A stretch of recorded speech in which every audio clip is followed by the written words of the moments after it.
നമ്മളെ കേരളത്തിൻ്റെ അവസാനത്തെയും വർഷത്തിൻ്റെ ഏറ്റവും ആദ്യത്തെയും ഉത്സവം നമ്മളെ ശിവഗിരിക്ക് സ്വന്തമാണ് കേട്ടോ. അതേയും അഭിമാനപൂർവ്വം ഞാൻ പറയും, ഞാനൊരു വർക്കലക്കാരിയാണെന്ന്. അപ്പോൾ വർക്കലക്കാർക്ക് ഏറ്റവും പ്രിയപ്പെട്ട ദിവസങ്ങളാണ് ഡിസംബർ മാസം. കാരണം നമ്മൾ ശിവഗിരി ഉത്സവമാണ്. അപ്പം ഞാനിന്ന് മോനെ സ്കൂളിൽ കൊണ്ടുപോയിട്ട് വന്നപ്പോഴാണ് കേട്ടോ ഈ കട കണ്ടത്. അവിടെ പൊട്ടാറ്റോ റെസ്റ്റോറൻ്റ് എന്ന് എഴുതി വെച്ച് കണ്ടിട്ടാണ് ഞാൻ പോയത്. പക്ഷേ കിട്ടിയില്ല, 3G ആയി.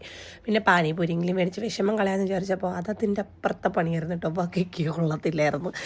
ഒരു പട്ടിയെ തിന്നാൻ പറ്റാത്ത സാധനം. എൻ്റെ എക്സ്പ്രഷൻ കണ്ടാലും അറിയാമല്ലോ. അതിന് ശേഷം ഞാൻ ഈ കടലൻ്റെ സാധനം മേടിച്ചു. അതും അടബെടലം 3G ആയെന്ന് വേണേൽ പറയാം. അതിനുശേഷം ഞങ്ങൾ സ്ഥിരം സ്പോട്ടിൽ പോയി. എൻ്റെ വിഷമം തീർക്കണ്ടേ, നമുക്ക് ചായയും കിളിക്കോടും അങ്ങനത്തൊക്കെ തിന്നാലോ എന്ന് പറഞ്ഞിട്ട് ഞങ്ങൾ സ്ഥിരം സ്പോട്ടിൽ പോയി 2 ചായ അടിച്ചോട്ടോ. ദോഷം പറയരുതല്ലോ, സാധനം അടിപൊളിയായിരുന്നു, അതെല്ലാവർക്കും അറിയാം. ഇത് ഞാൻ ഇതുവരെ അവിടെ നിന്ന് കഴിച്ചിട്ടില്ലാത്തൊരു സാധനം കേട്ടോ. ബ്രെഡ് പോക്കറ്റാണോ അങ്ങനെ എന്തോ ഒരു പേരായിരുന്നു. പിന്നെ തിരിച്ച് പോരാൻ നേരം പുളിമുട്ടായി കിട്ടുമോ നോക്കാൻ വേണ്ടി ഞാൻ ആ സ്ഥിരം സ്പോട്ടിൽ പോയപ്പോൾ അവിടെ നിന്ന് അതും കിട്ടി.